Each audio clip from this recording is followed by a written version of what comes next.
നീ ഉറപ്പിക്കേണ്ട ഒരു കാര്യമുണ്ട്. നീ മരണപ്പെട്ടാൽ ലോകം നിനക്ക് വേണ്ടി ദുഃഖിക്കുകയില്ല. ലോകത്തിന്റെ ചലനങ്ങൾ തുടർന്നുകൊണ്ടേയിരിക്കും. നിന്റെ ജോലി അത് മറ്റൊരാൾ ഏറ്റെടുക്കും. നിന്റെ ധനം അത് നിന്റെ അനന്തരാവകാശികളിലേക്ക് നീങ്ങും. നീ അറിയണം, നിനക്ക് വേണ്ടി ലോകം എത്ര നാൾ ദുഃഖിക്കും. നിന്നെ പരിചയമുള്ളവർ പറയും, പാവം, അള്ളാഹു അദ്ദേഹത്തിന് പുറത്തു കൊടുക്കട്ടെ എന്ന്. നിന്റെ കൂട്ടുകാർ നിനക്ക് വേണ്ടി എത്ര നാൾ ദുഃഖിക്കും. ഏതാനും മണിക്കൂറുകൾ, അതല്ലെങ്കിൽ ഏതാനും ആഴ്ചകൾ മാത്രം. അത് കഴിഞ്ഞാൽ അവർ അവരുടെ പഴയ ആഹ്ലാദങ്ങളിലേക്ക് മടങ്ങും.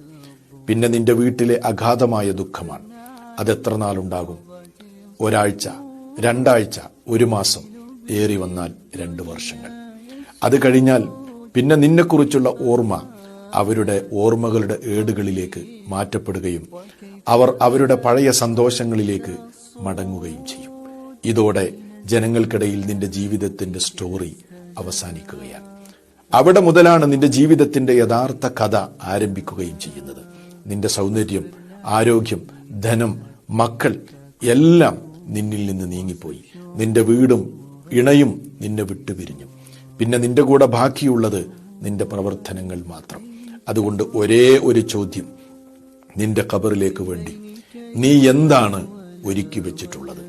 ചിന്ത ആവശ്യമുള്ള ഒരു ചോദ്യമാണത്.